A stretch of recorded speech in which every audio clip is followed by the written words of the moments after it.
Welcome, my friends, to the Sage Aquay Radio Hour, your home for free and critical thinking, and I'm your host, Mike Williams. Returning to the show tonight is Mr. Neil Sanders. In our previous discussions with Neil, he has shared his in-depth knowledge and expertise in the field of mind control. Tonight, however, we're going to switch gears a bit and talk to Neil about his hypnosis practice, Peace of Mind Hypnotherapy. We discuss what hypnosis is and what it's not, and of course, the many types of issues and conflicts that can be resolved by visiting a skilled practitioner like Neil. Neil's website defines hypnosis as a very deep state of relaxation that allows the therapist to bypass the conscious mind and speak directly to the subconscious in order to make the positive changes the client is seeking. And with that backdrop, we pick up the discussion with Neil as he is explaining the role of the subconscious mind in the hypnosis process. Let's take a listen.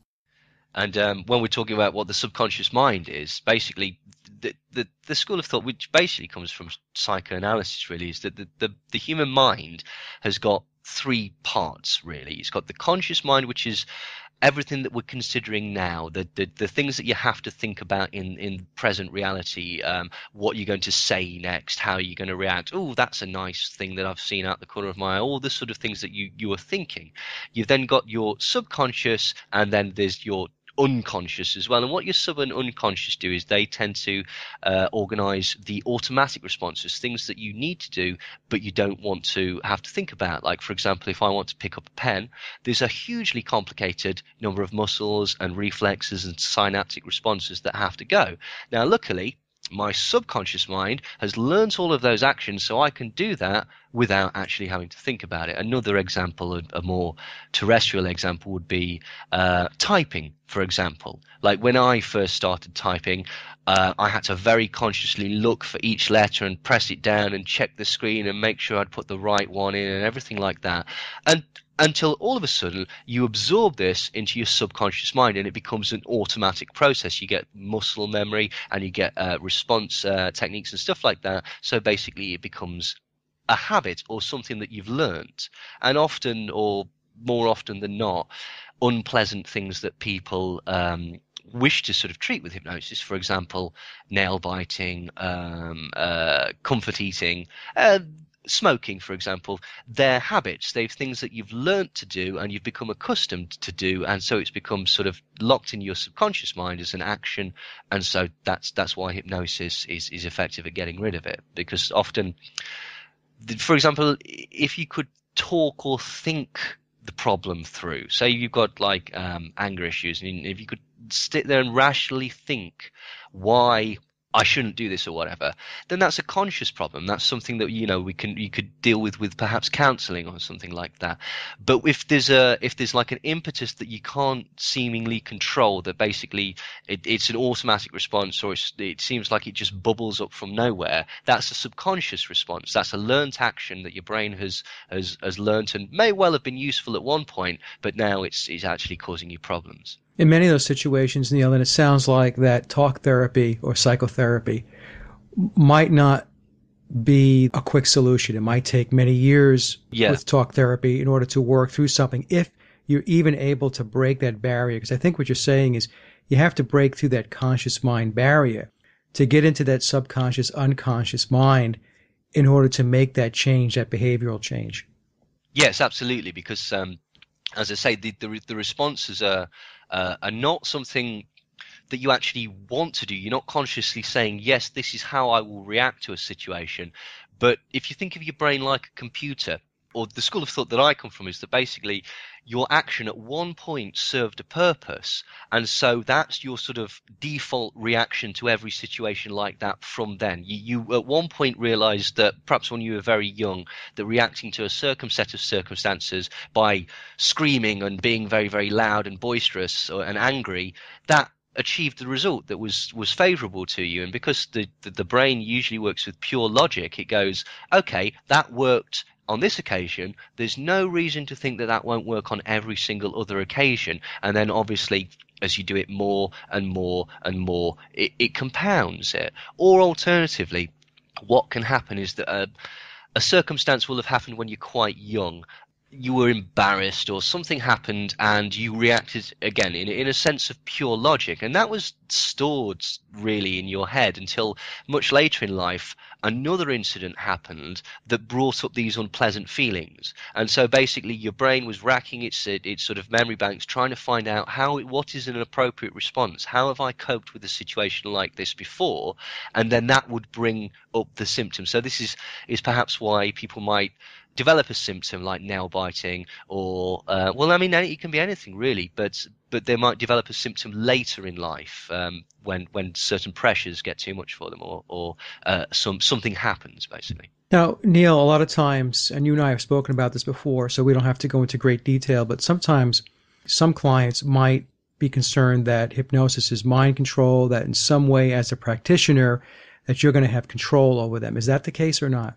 No more than a mechanic has control of an engine. You have to let them sort of get in there, and even then, basically, no, not at all, really. If you're halfway through a hypnotic session and you don't like the way it's going, you have the power to open your eyes and stand up and walk out.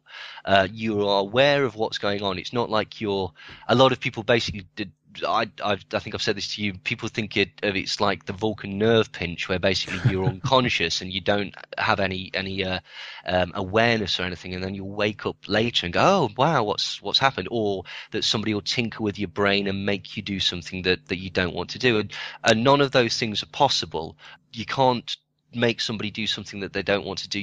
If you feel uncomfortable at any time, you can open your eyes and stand up. It's a very, very nice experience. You can hear everything. The only thing that will be slightly strange is you'll feel incredibly heavy, and very, very relaxed and very calm, almost as if you've just sort of woken up after a very relaxing sleep. And you might have what's called time dilation, which is basically you might assume that, well, that was only 10 minutes, and then you check your watch and it's actually been half an hour. And but that's because you're so relaxed. That, I mean, that can happen with well, it happens in car journeys. I mean, that's a good example actually, because that's an example of how you would fall into a hypnotic state, because you're driving to work, say, and you're getting into a bit of traffic and stuff like that, and then your mind starts to slip and you start to think, oh, well, I wonder what I'll have for dinner tonight, and I'll do this and what's, and before you know, you've either gone the wrong way and then you snap into it and go, oh no, I'm going to be late, I need to turn left, or alternatively you suddenly realize you're at the gates of where you work, and you're like, oh, how did I get here? Well, who drove the car?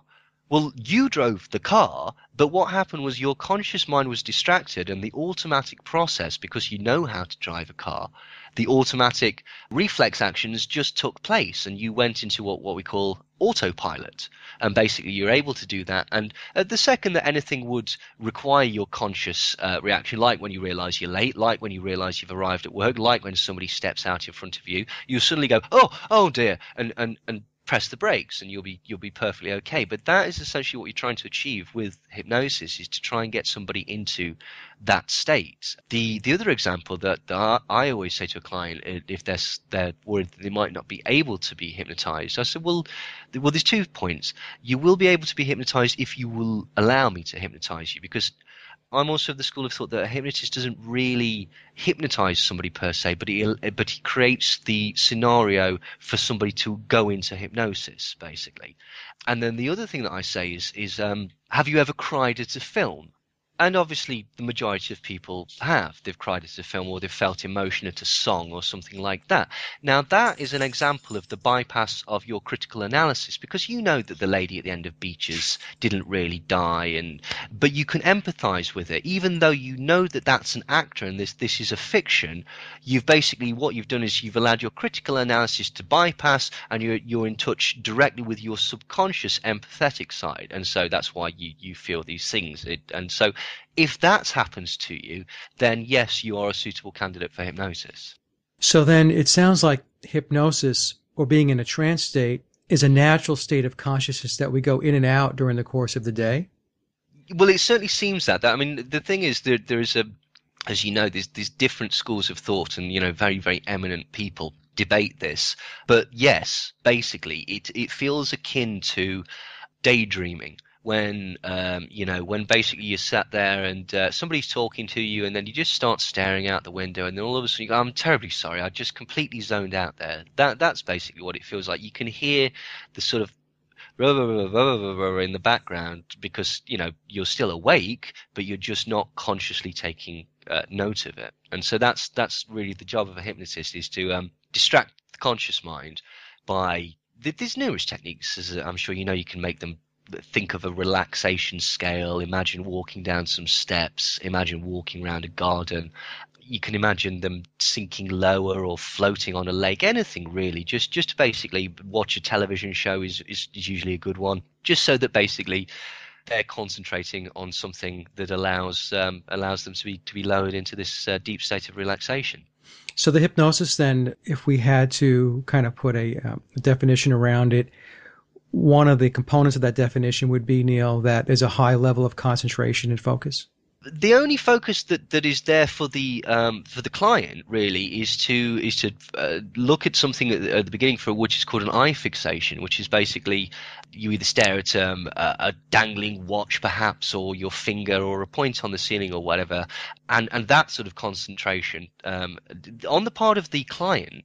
It's a very, very pleasant experience. All you really do is sit in a lovely comfy chair, look at my finger coming towards your face for about 30 seconds, and then that's all you have to do is listen to my voice and follow the instructions and let yourself get more and more relaxed. And as you go on, it'll feel more pleasant, and that's it really. So it's not something where there's a lot of soul searching.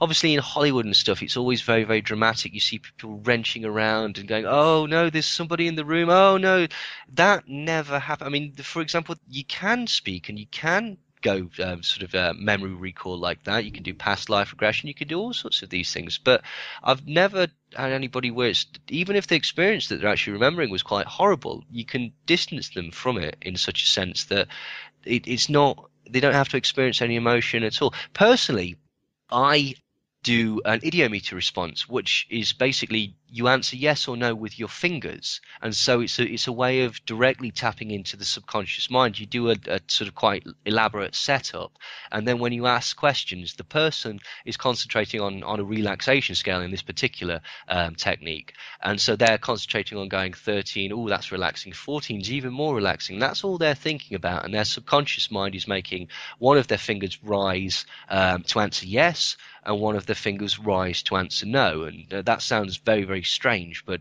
obviously it does work. It's very, very odd the first time you see it, and it's even odder the first time it actually happens to you. But as I say, it's also a way of not colouring the narrative, not inflicting or putting your own thoughts onto the client, because basically all you do is you ask yes or no questions. So there's no way that you can put a memory into their head or convince them that something's happened that's not, because all you're doing is asking questions. And after a session, usually people feel incredibly relaxed. In fact, usually you have to give them 5 or 10 minutes, because they basically just got to have a bit of a stretch and get the head back together and then leave and drive home or whatever and such like that. So no, they're not really concentrating on the part of the therapist. There is, because well, certainly in different techniques, you're either sort of reading a script, or you're reacting to the person, or you're trying to reinterpret a scenario. But this depends very much on the technique. I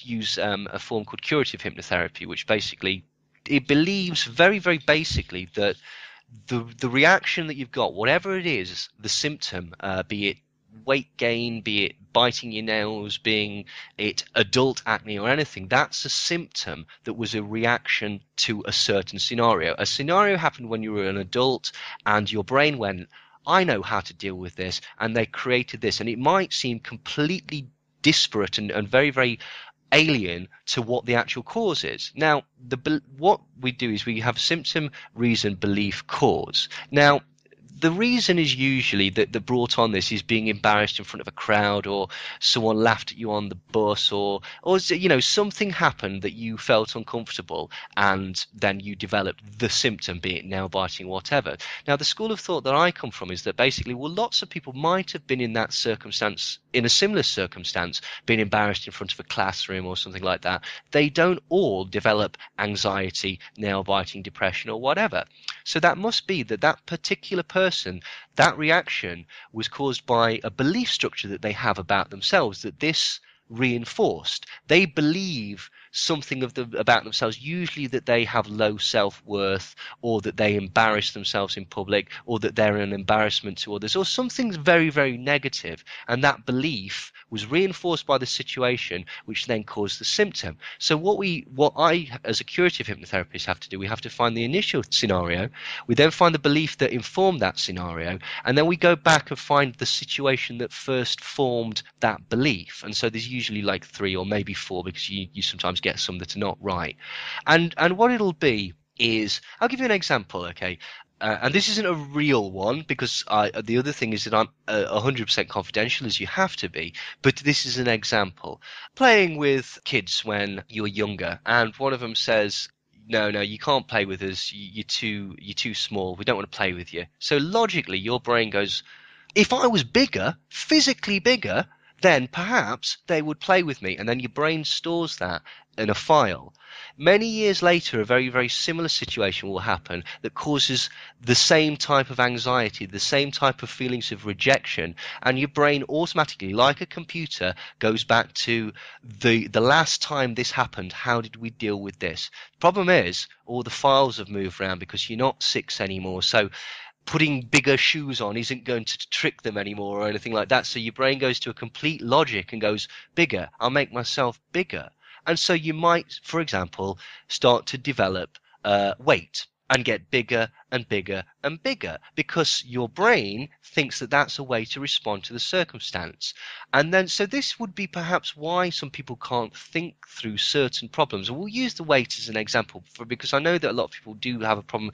They'll go to the gym, and they'll diet, and they'll do this, and it just won't work, because basically there's some underlying thing that seems to be sabotaging them every time. Despite your best efforts, you all of a sudden find yourself subconsciously having a bag of crisps or a chocolate bar or something like that.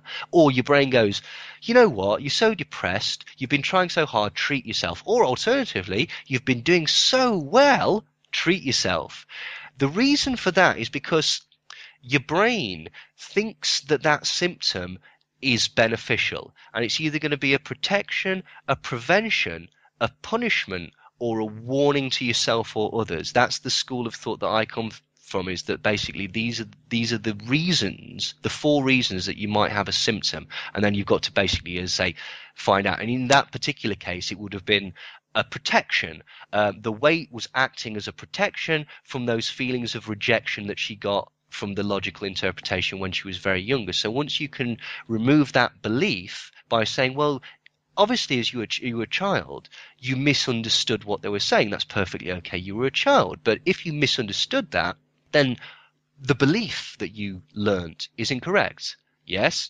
So if the belief is incorrect, then there's no real need for that protection anymore, is there? No, that's correct. So if there's no real need for that protection anymore, can we begin to remove the symptom? Yes, now we can begin to remove the symptom. Can you allow yourself now to lose weight at a safe level? And so that would be how you would reinterpret a scenario in order to allow them to go on, basically.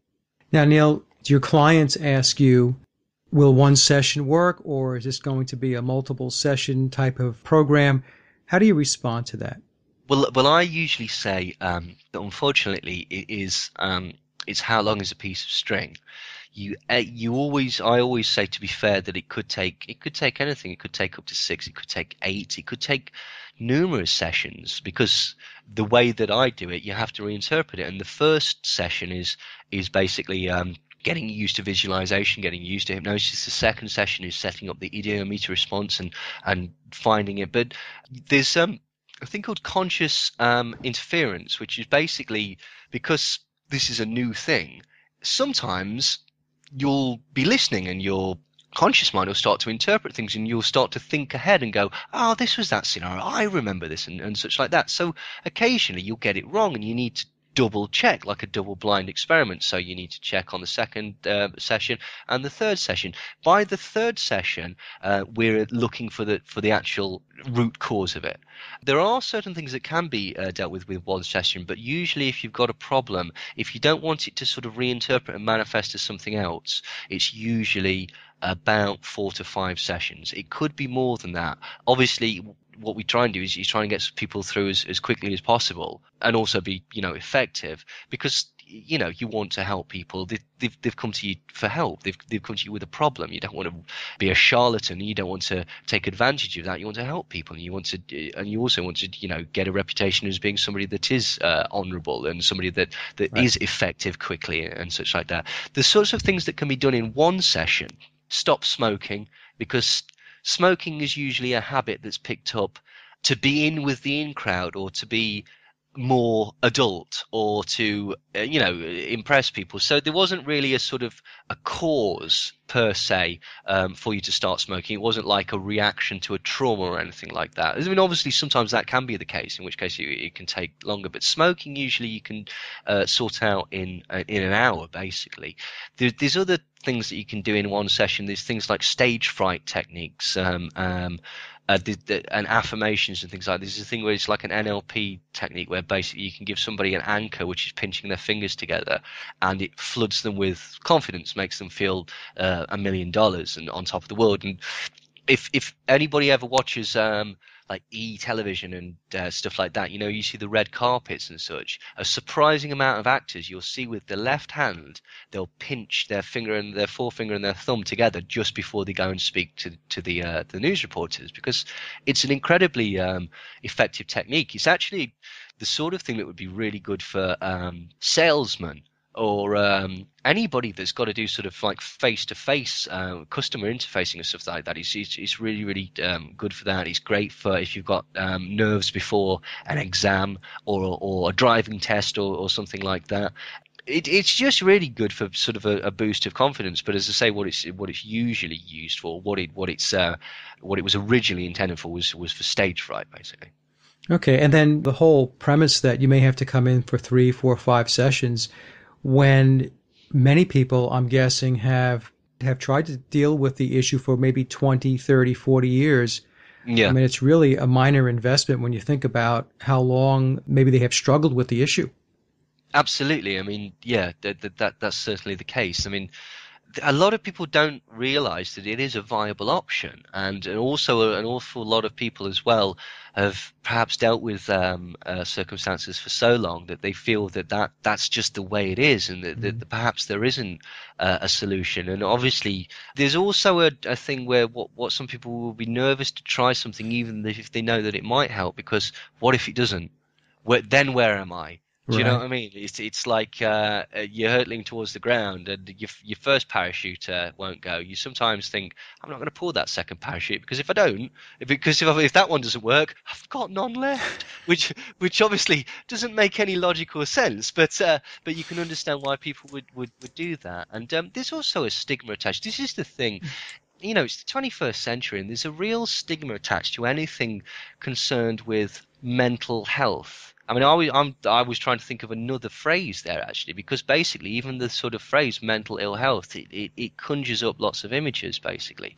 And it's nonsense. If you had a crick in your neck, or if you had a sore leg, you'd go to a physician and you'd get it sorted out. But if you've got internal, emotional pain, or you've got something that you're not happy about yourself, you've got a habitual problem that you feel you just can't cope with on your own, then go and see a hypnotherapist. Like, obviously the most important thing with a hypnotherapist is you've got to have rapport with the person. You've got to trust them. You've got to believe that they can do what they say that they can do. Make sure that they're fully insured. Try and make sure that they're accredited with a reputable hypnotherapy board of governors, and go for it. I mean, there's lots of things that people can do as well that are kind of would be considered more fun, like past life regressions, or guided meditation, or any of these things, or just literally just being put into a trance, because it is very, very pleasant. What you can do I've had people that basically, oh, I've got a really bad back at the minute. Is there any way you can put me in a trance and just relax my muscles? And obviously, it's not a permanent fix, that particular thing.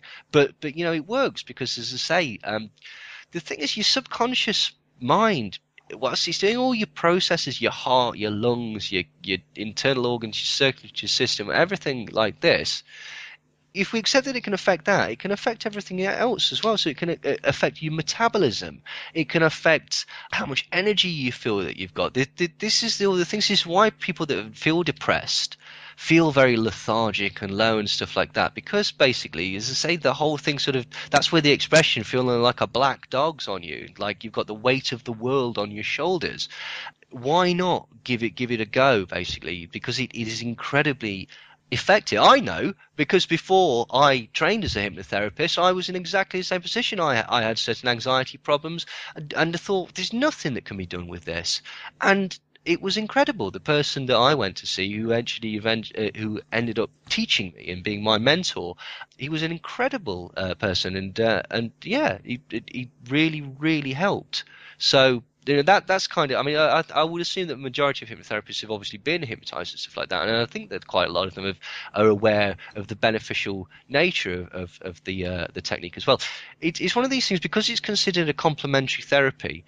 There are some people that are very very keen on it, and there are some people that still think it's very Hollywood, because, as I say, usually the times when you'll see anything to do with hypnosis are in the films, if you actually go and see a hypnotherapist or a stage hypnotherapist. And so obviously that's the other thing, the impression that I always get asked by people, are you going to turn me into a chicken? And it's like, well, no, not unless you want me to. Because so that's the therapy scenario. You couldn't do that. You couldn't put somebody in a situation that they felt they were uncomfortable with. Let me ask you this question, Neil. Some of the audience might be asking, this is very interesting. So how does a typical session work? In other words, what's the process that you go through? How do you get me into that trance state and so on? Just so we can give them a little overview. Sure. I mean, well, how I would do a trance induction is, as I mentioned before, it's called an eye fixation. I mean, this is where Hollywood has kind of got it right, but they've used different props. It's the look at the follow the watch. You're feeling sleepy. What I would tend to do is get someone to look at my finger and suggest to them that basically their eyes were getting tired. They're to follow my finger and keep their eyes trained right on the tip of my finger. And they'll probably notice as they're doing this that their eyes are getting tired, and perhaps they're getting a bit warm. Perhaps their eyelids are starting to feel a bit heavy, and then you move it closer and cause them to concentrate even more. And then you suggest that at any time you would like to close your eyes, and their eyes will close. And then basically what you can do, that is putting someone into a trance. You can put somebody into a trance immediately with a thing called a pattern interrupt, which is basically, I shan't reveal the technique, but it's like bang, and they go directly into deep trance. Unfortunately, you can only do it on people once, because then they'll be expecting it. But that is putting somebody into hypnosis. So that person is therefore hypnotized.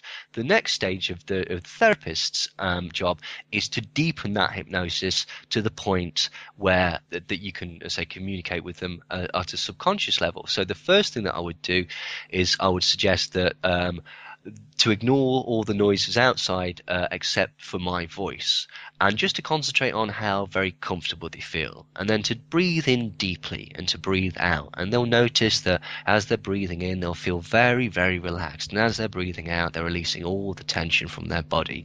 And then what you can do is you can do countdowns and such like that. Then the next thing is basically to deepen it. So you use either counting down, perhaps you'll use imagery like a ladder or steps or whatever. And then the final thing that you'd be doing is what's called a progressive muscle relaxation, or a PMR.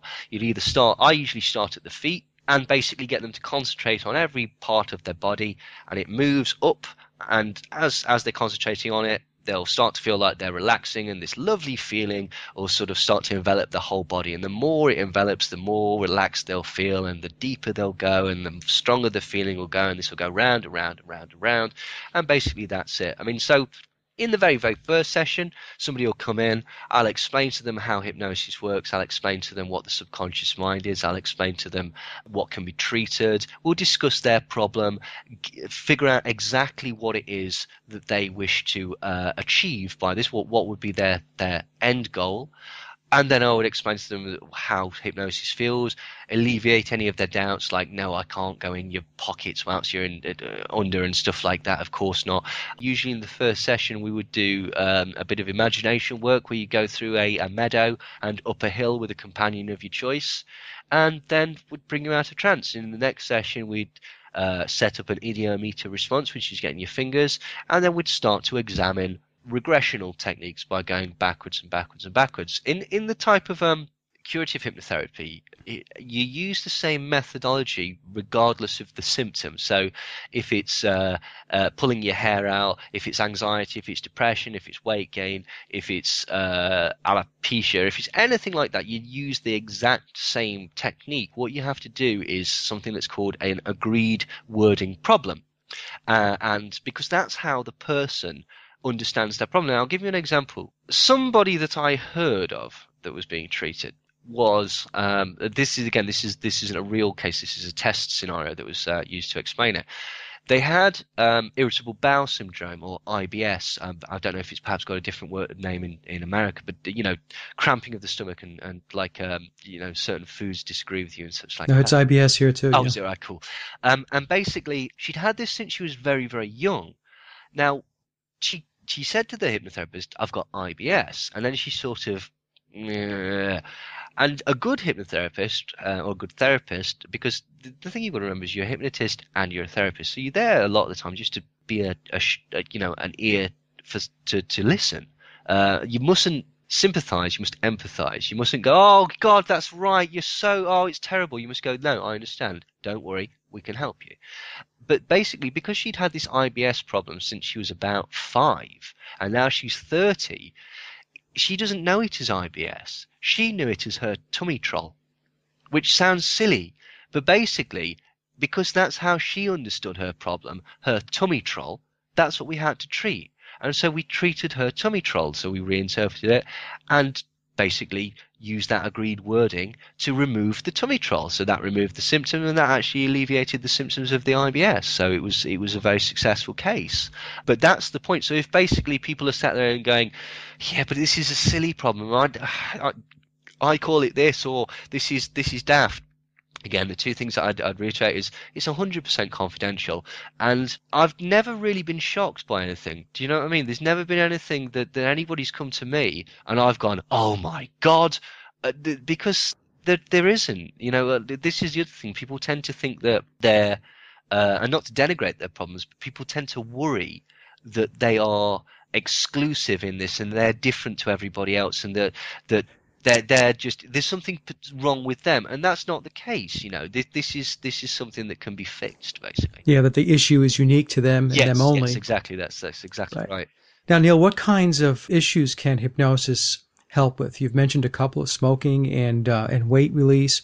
What other types of issues can you help clients with? Well, pretty much anything. That sounds a bit arrogant. Like a surprising amount of things, emotional and what could be considered physical responses. For example, things like adult acne, psoriasis. I know people, I personally haven't treated, but I know people that, and I've seen the results, skin problems, anger issues, emotional problems like depression, anxiety, lack of self-esteem. How about phobias? Absolutely, phobias. Yeah. Phobias can be, fear of flying, stage fright, that sort of thing.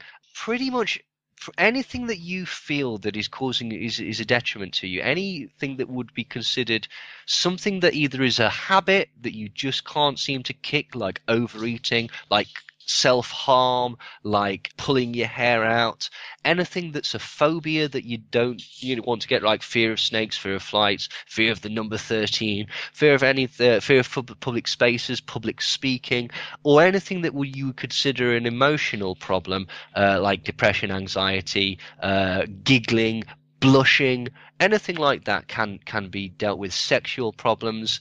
The only stipulation is that basically you have to have a wording for it. Now, there are some things obviously that you can't treat, and you wouldn't obviously treat. If people came to you with certain illnesses and stuff like that, you know, you can't hypnotize an illness away, and it would be immoral and unethical to even try. So obviously you have to draw the line somewhere, but there is a surprising amount of things. Usually, as to say, if it's a habit, if it's something you're afraid of, if it's something that you just want help with or you want to improve, then hypnosis can be incredibly effective for it. How about pain, Neil? Clients that come in with pain. Pain's an interesting one because it depends on what's causing it. Some of it is because, you know, we discussed about how your subconscious mind is your metabolism. Obviously, the way you stand, the way you hold yourself, all of these things can be structured by your metabolism. As a very extreme example, you could hunch yourself down or pull your shoulders in or something because you're trying to make yourself small because for whatever reason you've got lack of self-esteem or something like that. So certain pain, chronic pains and things like that, back pains, yes. If there's a cause of that pain, you can't make somebody superhuman. If the cause of the pain is that their arm's broken, or that they've got something growing inside them, or they've got a piece of shrapnel that's digging into a nerve ending, you can't. And again, it would be immoral and unethical to say that nerve no longer works. And again, we're hypnotists. We're not black magicians. Do you know what I mean? Like, you can't do that. But certain things, yes, you could help. You could help with certain neuralgias, certain postural causes of pain, certain other things that are basically, because all pain is really is a synaptic response, or is a chemical response to a signal that's by the brain. So yes, pain can be dealt with, although some things you really shouldn't be. But I think that's obviously, it's more a sort of common sense thing. Like if somebody comes to you and go, I've got this pain in my gut and it keeps swelling and getting bigger and bigger and bigger, you need to go to a doctor. That's not something that should be treated with hypnotherapy at all. But yes, certain pains can be treated. And the other things that you can do certain things like make people more, say if you're learning an instrument or something like that, more motivation.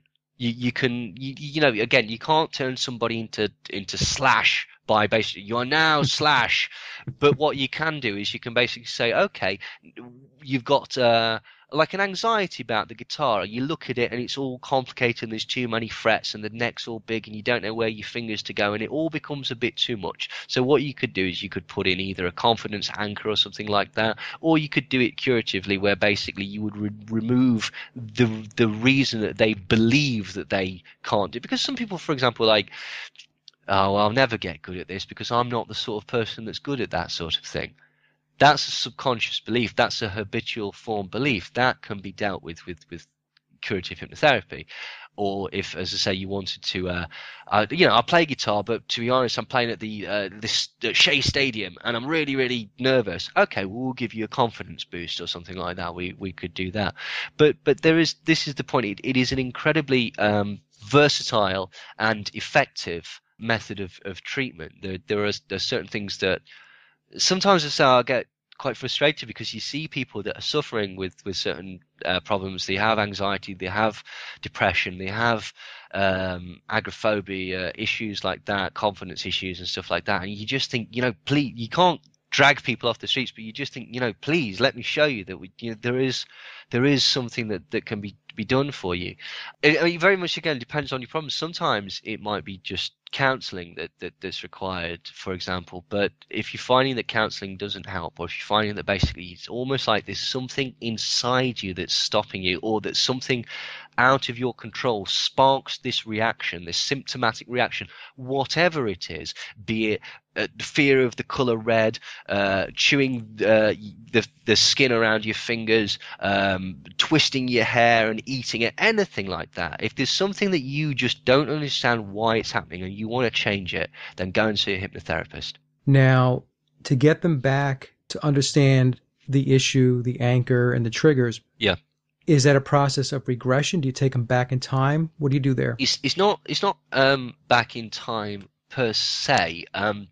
The way that I would do it is you basically go, the first time you look at a scenario, you look at it on a television screen, and then the second time you look at it and you go, okay, so you're going to be watching this television screen, you're watching your favorite program. Now, in a second, the image is going to change, and there's going to be a scenario happening, and there's going to be somebody there, and I don't know how old they are, but what's happening to them is rather similar to the thing that first started you on the path to the need, the creation, the generation of this symptom. And then they look at the scene and tell you yes or no, tell you what's going on. And you go, okay, fair enough. And that's the start point. Then we get into the ideometer response. And so what you would do is you go, okay, so this scenario that first caused you to create this symptom, that first put you on the path for the need, the creation of this anxiety, did it happen before you were 30 years old? And you get a yes, no response. And so just by answering with the yes, no, did it happen before you were 20 years old? Did it happen before you were 15 years old? No. Did it happen before you were 17 years old? Yes. Did it happen before you were 16 years old? Did it happen when you were 16? Brilliant. Was it an indoor scenario or was it an outdoor scenario? An outdoor scenario. Was it a park? Was it a forest? Was it a school ground? Was it something like that? And by this, you slowly chip away at the scenarios to go through those four things. And so you have to build up a picture of these incidents that have happened. And once you've got to the very sort of earliest one, what you do is, like we were saying with it's what's called a little bit of right and a little bit of wrong. Because you're right, something bad happened, but you're wrong because you've interpreted it incorrectly. Now, it's not because you were stupid, it's because you were young or because it was a new scenario or something. So like with that, we don't want to play with you, you're too little.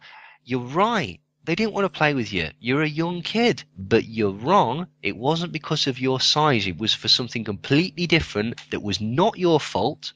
And it was completely out of your control. So you have to reinterpret that. The other thing that people worry about is two things. That A, what if I don't come out of trance? And B, the other thing that people always worry about is, are you going to be able to control my mind? Or am I going to, are you going to be able to do anything nefarious? And the answer to that is no. Mike, if hypnotherapists could do that, me and you would be in the Bahamas right now, right? Wouldn't we? We would. I'd be making everybody in the street give me their PIN number, and me and you would be there, probably locked into a sort of battle of the mind, going, "It's your round, Mike. You go and get the drinks." No, it's your round, Neil. Because we're not doing that. You've got to assume that we're not. That can't be done. And the other thing I always say when people come to my office is, say, please, take a look around. If you can find the room with all the stacked up bodies of people that haven't come out of trance, then please do. But no, everybody enjoys it. And everybody comes out of trance, and I think everybody that I've treated, everybody that I know that's ever experimented with hypnotherapy, even just basically to see what it's like, has found it to be actually very, very beneficial for them. Yeah, sometimes the question I get is, in a joking way, is, well, will you be able to get me to tell my dark secrets? Yes. No, not unless you want to, because that's the other thing that, everybody's always. I have a friend, and he won't even let me put him into trance because he's terrified that I'm going to either tinker with his head or he's going to blurt out something like, "I've always loved you, Neil." And it's like, it's not going to happen. Like, the other thing is that I often get clients coming to me saying, "I know what the cause of my problem is," and my response to that is, You might, but the likelihood is that if you know about it, it's a conscious memory. Now, we're not dealing with conscious memories, are we? We're dealing with subconscious memories. So the likelihood is that it might not be that thing that you can remember, because they'll say, "I was in a car crash when I was younger and I've lost confidence since then." It probably isn't that, because that's a conscious thought. However, if it is that, which again it could be, it'll be something about that you'd never thought of. For example, not that you were in a car crash, but that you, for some strange reason, felt guilty about being in that car crash. So it was some aspect of that situation that, again, is totally subconscious. 9 times out of 10, when I get the reinterpreted situation, the people always say, I haven't thought about that in years. I remember that. And it was like, it was that was it. I remember it now. And then basically, the other thing is that you get it's very, very nice to see when you're successful. You often get an abreactive response. Abreaction is basically, it's like a cathartic release of all that pent up feeling. And so when you bring people out of the trance, you see a physical change in people. You see they look brighter, they look happier, they lift their shoulders. Often people get a sensation like rising through the top of the head, like almost like the worry or the issue has been literally torn out of them, and it's quite a sort of. I had one person say, I almost felt like, in the Highlander where he gets the quickening and it lifts him off the ground. He said it almost felt like that. He almost felt like he was floating, and he said it feels kind of like a sort of rising sensation through the chest.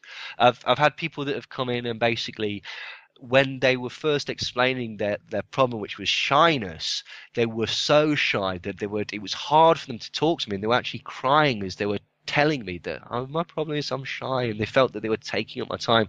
When we'd reinterpreted it, the first thing that she did was tell me a dirty joke and start flirting with me. Now that's one, you can see some fabulous reactions. I've had people that haven't walked out, that haven't been outside in public because they're nervous of their appearance or whatever for years, and we finished the session early, and it's like, oh, my husband's not come to pick me up yet. Well, okay, fine. Would you like to come and sit in the kitchen? We'll have a cup of coffee and a chat, whatever. And they go, no, you know what?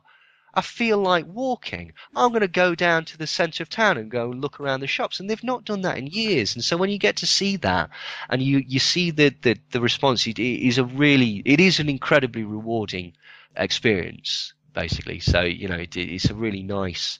It's nice to fall into something like this because basically, you say, it is very, very helpful, but it is also quite gratifying that you can see the positive results of your actions. Now, do you get questions from clients, Neil, that ask you what do they have to do, if anything, to prepare for the session? How do you respond to that question? Nothing. You don't have to do anything. You just have to turn up on time and sit there and have a lovely relax. The only thing that you stipulate is basically, please listen to what the hypnotist says and just go along with me and follow my instructions. Sometimes you get people who think that they've seen it on the television or whatever, and so they try and think a step ahead of you, and they say, oh, I see what he's trying to do, and do you know what I mean? And so you just basically say, hey, it's fine. No, that's perfectly great. I understand what you're trying to do, but you don't need to do that. That's my job. You don't need to do anything. All you need to do is basically be able to explain what your problem is, be able to explain what it is that you would like to achieve, and to get on with me. I mean, basically, any ethical hypnotherapist or any ethical therapist or any ethical practitioner of any complementary therapy will basically give you an opportunity on the first thing to explain everything to you and make sure you're comfortable before you ask for any money, before you can, you basically say that, yes, we're going to go through therapy, because you've got to, again, the whole point of this is we're trying to help people. Do you know what I mean? So the best way is to treat people with respect and to understand that this is a therapeutic session, and so be nice to people, be pleasant to people, and give them the opportunity to fully explain everything.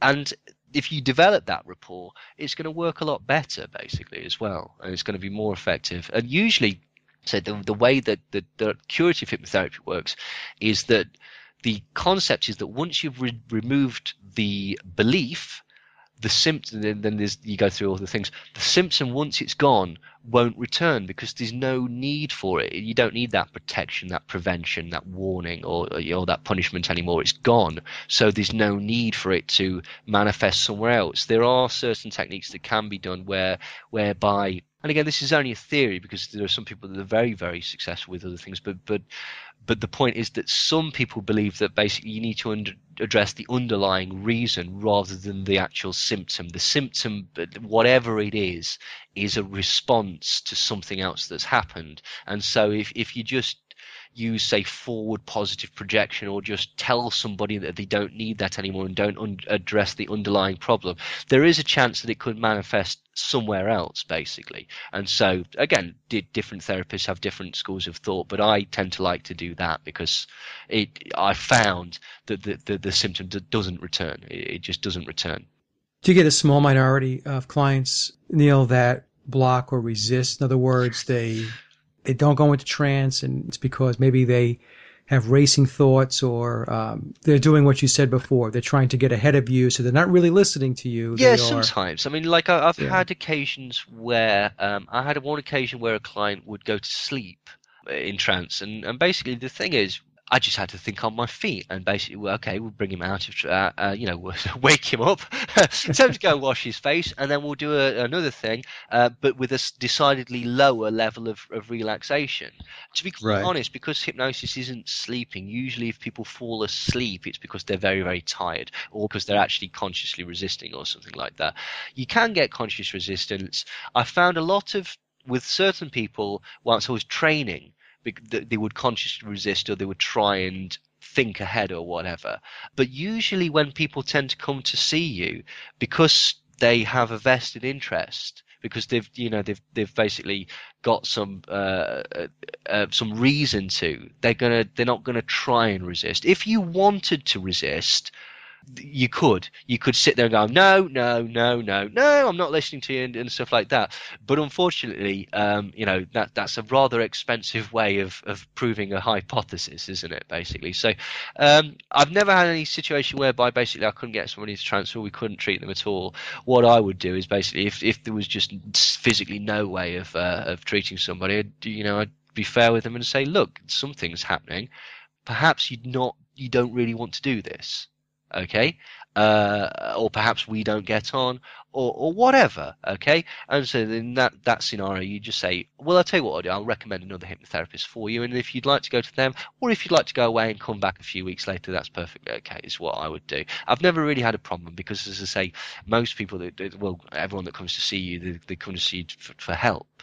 I've done certain guided meditations where certain aspects of it couldn't be seen by the client, which was very, very strange because they could see. I'd put them in a time machine and they could describe the inner workings of the time machine and tell me what the door looked like and tell me what this is. And when they went to the porthole to look out and stuff to see where they were meditating to, it was just fog. right. And then I got them to open the door. That was just fog. Got them to change the channel on the television. It's just fog.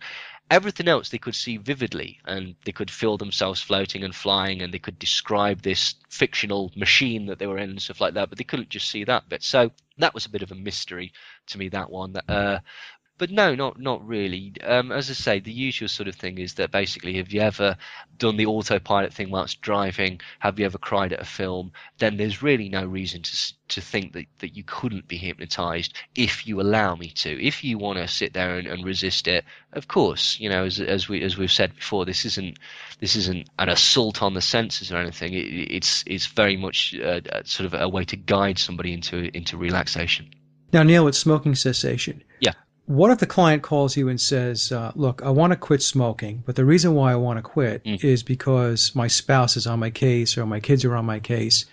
In other words, they're not really perceiving it as big a problem as perhaps Yeah. their family is. So how does that work? Well, They want to come in and see you to quit smoking, but they're not really committed. Well, personally, I would say you're welcome to come in for the actual to discuss it, but I won't treat you and I won't take any money off you because that's not fair. You need to want to quit smoking. Again, like hypnotherapists can't control your mind and make you do something. We can't turn you into something else. We can't change the world. What we can do is change your reaction to the world and change the way that you deal with certain stimuli. With smoking, what I always say is, do you want to quit smoking? Do you really want to quit smoking? Is it your decision, and why? So I've refused many clients who say, no, I don't really want to, but I need to. I said, well, no, because as I say, it needs to come from you. If you want to stop smoking, yes, an hour is all that's required to stop you smoking, and you won't want to smoke again. Now, if you pick up a cigarette or if you get drunk and decide, oh yeah, I've just one, there is a distinct possibility that could re-trigger your addiction and basically you'll be back to the way you were when you started. Now, what I always tend to say, and this is usually sort of standard practice, is basically if you have a relapse within 6 months, say, we'll come back and we'll do it again for a fraction of the cost, because basically, obviously, that I would see that as perhaps I didn't do my job as well, and we want to do, we want to make you happy. But no, with smoking cessation, you need to want to do it. You can't.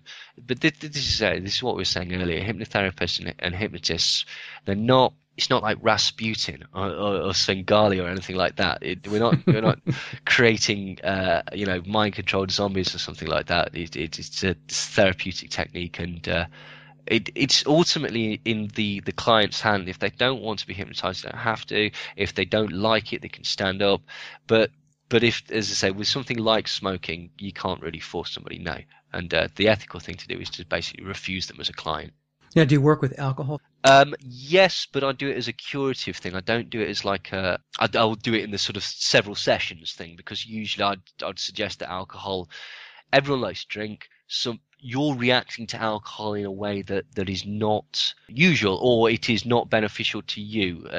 Something seems to have gripped you. So I'm aware that you can do sort of shorter things, but I would do alcohol cessation or drug cessation. I've done a drug rehabilitation, so to speak. Obviously nothing with physical withdrawal symptoms, but certain stimulants and certain other relaxants. I've helped people to get off with very good results, because personally, alcoholism I would do over a series of treatments.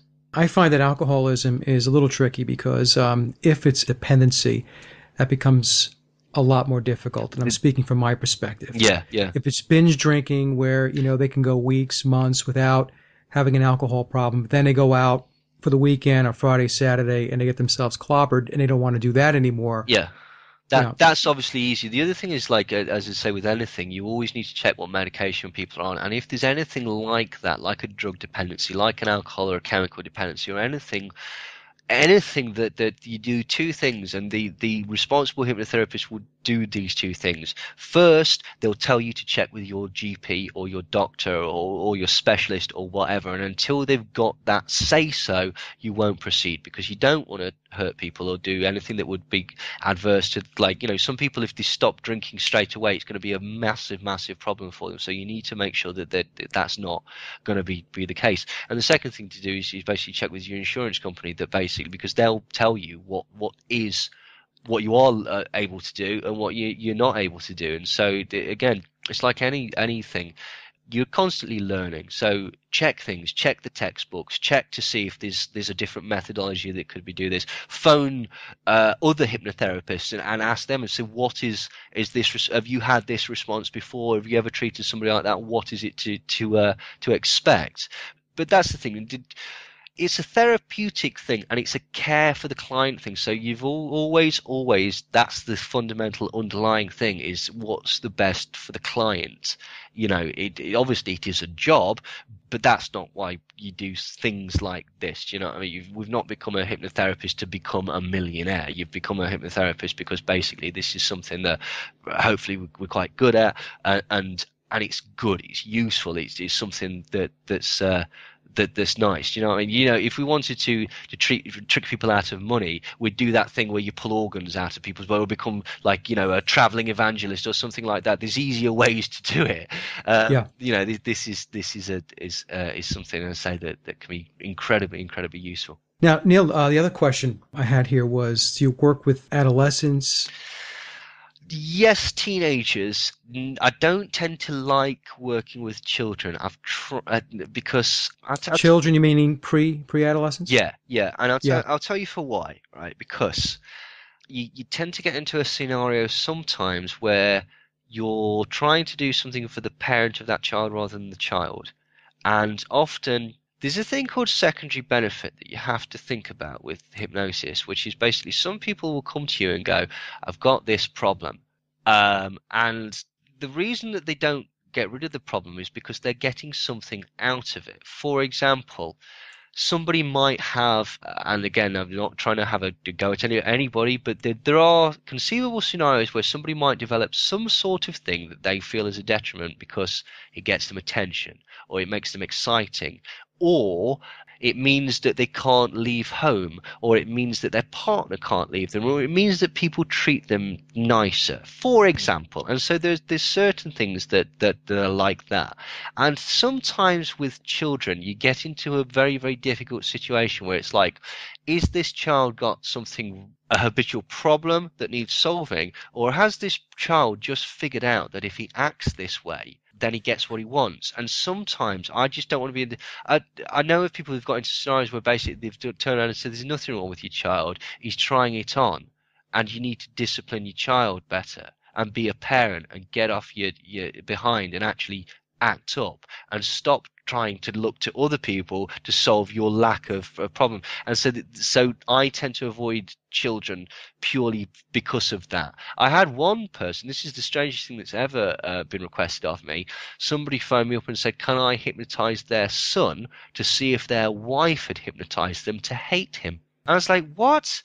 I don't know where to begin with that one. You can't do that for a start. She wouldn't have been able to do that over a weekend. What do you mean hate you? Have you not considered that perhaps she's lavished him with presents and spent the entire week pouring poison into his ear? And so this is the problem, is that basically when somebody comes with somebody else to get someone else help, you've got two people's ideas of what they want to get out of it, and they often don't jibe. Like if somebody brought their wife to me, for example, or something, and said, make her more sexually confident, I'd tell them to get out the door, because basically, no, I'm not with the, do you know what I mean? You're there again for the client. You're not there for the benefit of somebody else. Like, please make my girlfriend stop going on at me and nagging at me. No, it doesn't work like that. And again, it would be, A, you can't do it, B, it's immoral, C, it's unethical. So, but children is a difficult one. There are people that specialize in children, and you say children can be hypnotized, and there can be some certain scenarios where it's incredibly useful. Personally, I don't tend to like to get into it because I'm not working on a trauma ward or anything like that, or anything where basically you're going to get sort of serious problems like that. It can be sort of parents that want something other than what they've got basically, and so it's tricky. Yeah, no, I completely agree. I have experienced situations myself where at least my perspective was that the parent was actually creating or putting an issue on the child. Let's just say a teenager. Yeah. But the problem is that the teenager doesn't view themselves as having that issue. No, because right? This is the point. They're not fitting the worldview of their parents, so... Exactly. So they want to bring the child in, but the child's not going to be cooperative because the kid is not really believing that they have this issue. They're only there because their parent has dictated that they be at the session. Yeah. So it's not going to work. Now, the other thing with pre-adolescents, with children, they have sometimes a problem just understanding the process. Yes. You're trying to get them acclimated, and then they have a problem with relaxing and focusing in an unfamiliar setting, and it becomes very, very difficult because it's not intuitive to them. No, really of course. And the other thing is vocabulary and stuff of a child, because if you're explaining to somebody complicated, did you have feelings of despair? Well, I don't know what despair is. As a sort of 6-7-year-old, they've got a vocabulary of happy, sad, right, exactly. etc. So pinpointing distinct emotions and such like that is very, very tricky. And also, you forget when you're a child as well, because of your vocabulary, expressing what's happened in a certain circumstance, like a complex situation where I saw mummy shouting at daddy and it made me feel guilty because I thought that, but that's difficult for a child to explain all those different complicated adult emotions. So no, I'd personally avoid working with children. And obviously there are people that specialize in that. I'd suggest go and see them if you want to. How important is imagination in the process of hypnosis? Well, it's good to be able to visualize things. The thing is about visualization is that basically different people have different sort of methods. Some people get, like, imagine the Stars and Stripes, okay? Everyone's imagining it now. Some people have got an incredibly vivid, and it's flapping in the wind, and it's got the gold fringes on it, and there's a blue sky with clouds behind it, and there's a gold pole, and there's even soldiers saluting it and stuff like that. Some people will just get a vague idea. Oh yeah, I understand what a flag is. And so that's the other thing, is in getting in somebody else's head and understanding their interpretation of it. Imagination, it can be very, very helpful. It's good to be able to visualize stuff, but most people can visualize things anyway. Most people tend, you say something and an image of it pops up in their head, basically. So, Right. but if people have trouble with that, there are certain other ways that you can do. You just don't so heavily rely on that and rely more on intuition, really. Because, as I say, because we're sort of tuning in at the beginning, and if this, I can't see anything, you go, okay, fair enough. What we're going to do is we're just going to answer yes, no questions. And I don't want you to think about it. I want the first answer that comes into your head. Is it indoors? Yes. Excellent. And that's how you do it. So there are different ways. Some people, as I say, you won't be able to hypnotize them, and you won't be able to do this because they're resisting. Most people you should be able to hypnotize them, and there's no real reason that they shouldn't, unless they don't want to, or unless they're worried that you're going to uncover something or you're going to embarrass them. But then, to be quite honest, that's probably your fault as the therapist, because you've not put them at ease, you've not created the right scenario, the right environment, you've not explained yourself well. I'll tell you what is strange, Mike. I don't know whether you found this, but I found that sometimes hypnosis on people that you're very close with doesn't really work. Like my girlfriend, she can be hypnotized by other people, and I can put her into a trance, but then when you start doing other things, it doesn't work. And I think what it is because she knows me so well, she's trying to think ahead of me, so to speak. And Yeah. the person that taught me said that he tried experiments on his wife. Basically, they says, "Oh, let's see if we can make your arm go stiff," and just things like that. And it would never work because she'd start giggling. And so sometimes there can be like a crux that causes, because you are so close, it's an embarrassment factor and certain things like that. But that's probably because you're not the correct person for that person to be seeing as a therapist. They're perhaps be more suited to go and see somebody else. But that's kind of like singing in front of your auntie. Do you know what I mean? Like even professional singers. Oh, I'm all right on a stage in front of a crowd of 1,000 strangers, but you want me to sing to my gran? No, that's mortifyingly embarrassing. And so it's the same sort of thing, really. So that has been a problem. Well, that was the scenario. And I've had other friends that just don't like it, and so they basically, you're halfway through the induction and they just go, it's not for me, and they stand up and walk away. But again, that's because that was again, the all these scenarios have been when I've been training, or when I've been basically saying to somebody, would you mind if I tried this or something like that. Yeah. So as I say, the impetus, that's kind of why you have to charge so much for smoking cessation. It's not expensive when you think what you get out of it and you think of the actual cost of cigarettes, but it's more expensive for a single session than a single session of curative hypnotherapy or whatever. And the reason for that is, again, you've got to have an emotional sort of attachment to it. If you turn up with the thought of, I might as well give this a go, then it's not going to work because you don't have anything invested in it. And so that tends to be why smoking cessation usually is slightly more expensive than the other things that a hypnotherapist would offer, because if you want to quit, you've got to really want to quit. And that Right. if you're willing to shell out your time, your money, etc., then it shows that you actually have the drive to want to do it. Because if basically you said, oh, it's free, everybody would turn up and nobody would stick to it, because why would they? They've not lost anything, if they, so to speak. And so this is the other thing you've got to tend to do. Going back to friends and family, I think the other issue is that other than the fact they know you, Yeah. and there is that dynamic that you were talking about. The other part of it, I think, is that you're not the practitioner, you're not the therapist. Yeah. You're Neil, you're Mike, Yeah. and I know who you are, and so I think that's part of that problem also. I think you're absolutely right. If they think of you as a skilled practitioner or a therapist or something like that, the thing is as well, it's not an authoritarian thing in as much as like you're not there like sort of stood over them. Like there's a friendliness to it, but you're absolutely right.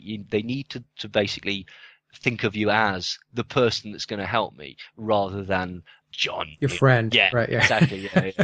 Yeah. No, that's a very good point. That is, but still, it can be done. It very much just say it depends on the person and such like that. Now, with weight management, Neil, Mm-hmm. when a client comes to you and says, "How quickly will I lose weight?" How quickly did you put the weight on? But like the thing is, this is one thing that I'm very, very clear on when people, I said, the weight loss, it works, but what won't happen is you won't wake up out of the trance when we've reinterpreted the final situation and discover that you're a size 0, right? What will happen with weight loss, like we discussed earlier, basically what tends to happen is that you either eat as a response to a situation, like a comfort eating, or in times of stress, or as a reward, or whatever, and there tends to be something that just seems out of your control. If you're going to the gym or whatever, it just doesn't seem to work. And again, the school of thought that I come from is that that's because your brain and your metabolism is actively stopping that from happening.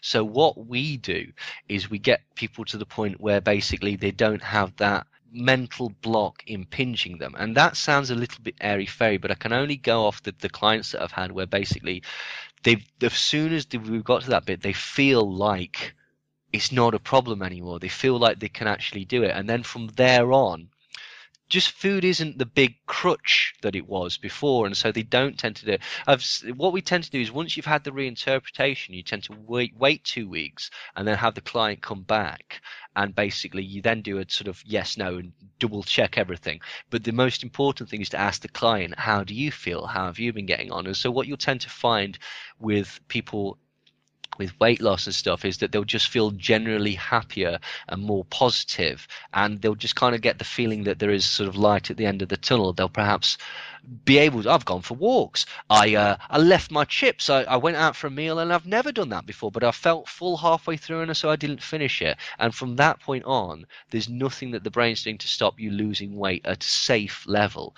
What a lot of people do these things where they, for example, I'm quite dubious of this gastric band thing. Do you get that in America? This like hypnotic Well, they gastric. do it here, yeah.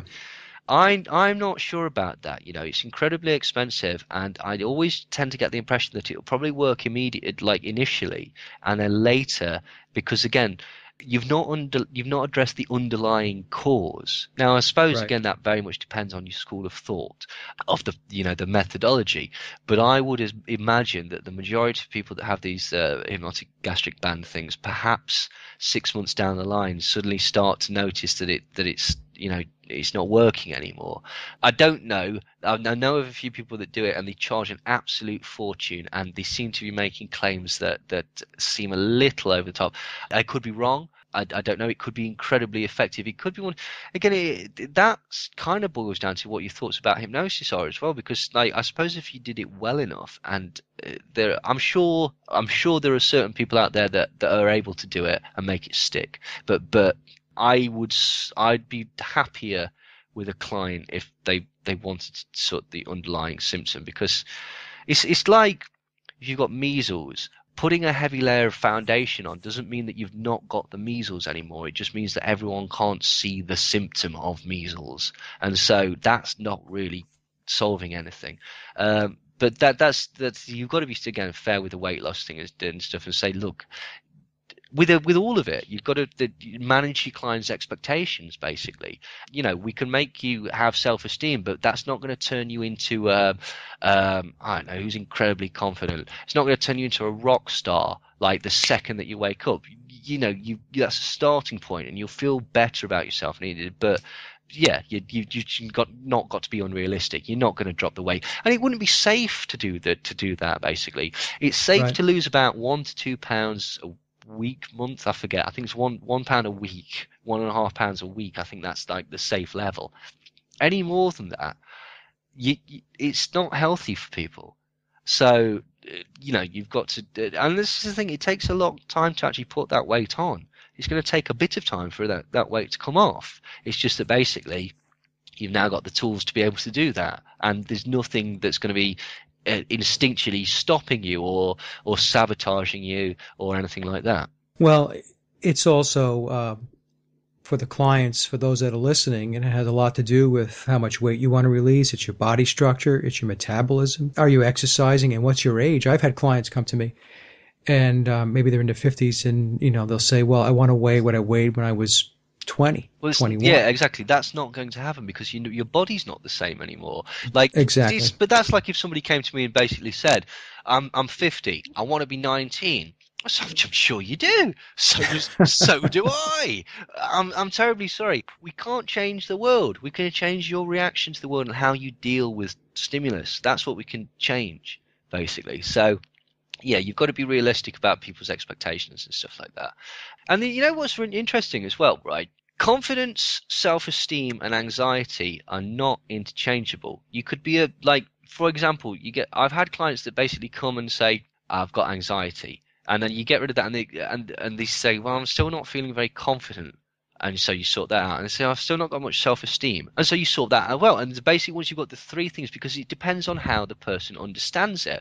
You could be very, very confident on the outside, but actually quite an anxious person, or quite low self-esteem, and you've got this confident exterior as a brash sort of shield to the world.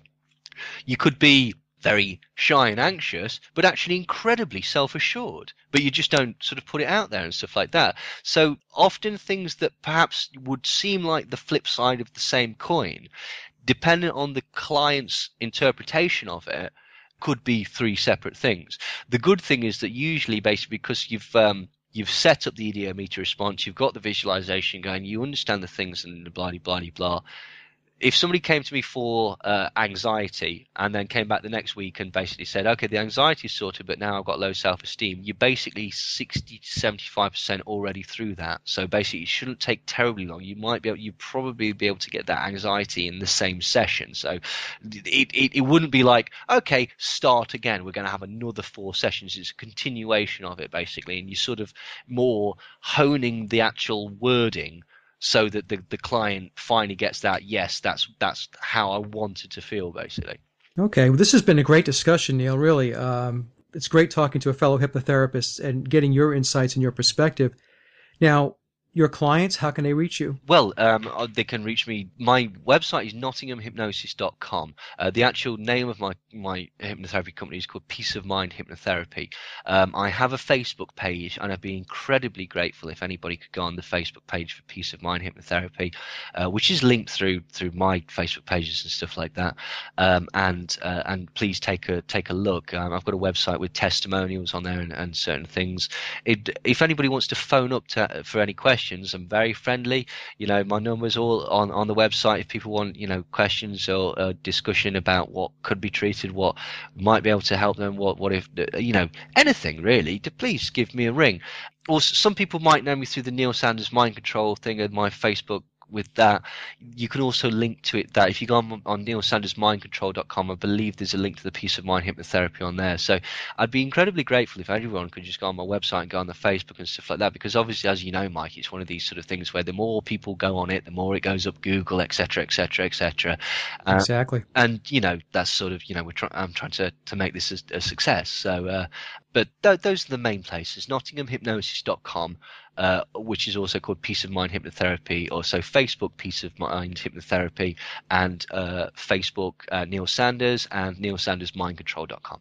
All right, Neil, thank you so much. I'm so glad you came back on the show because whenever you're on, your interviews, people watch them. They love them. Well, that's because I've got a good interviewee, and it's a pleasure. It's a pleasure to be here. So you make it very easy. And with those kind words, that concludes my interview with Neil Sanders, and I hope you enjoyed the discussion as much as I did. Neil's hypnosis website, Peace of Mind Hypnotherapy, can be found at nottinghamhypnosis.com. The link is also in the show notes below. And as always, I'd like to thank everyone for listening and visiting the blog, The Sage of Quay. Also, if you get a moment, please take a listen to my album, Leaving Dystopia, by heading over to laboroflovemusic.com. And remember, live in truth and always serve creation. It's really that simple. See everyone next week. Be safe, enjoy, and God bless.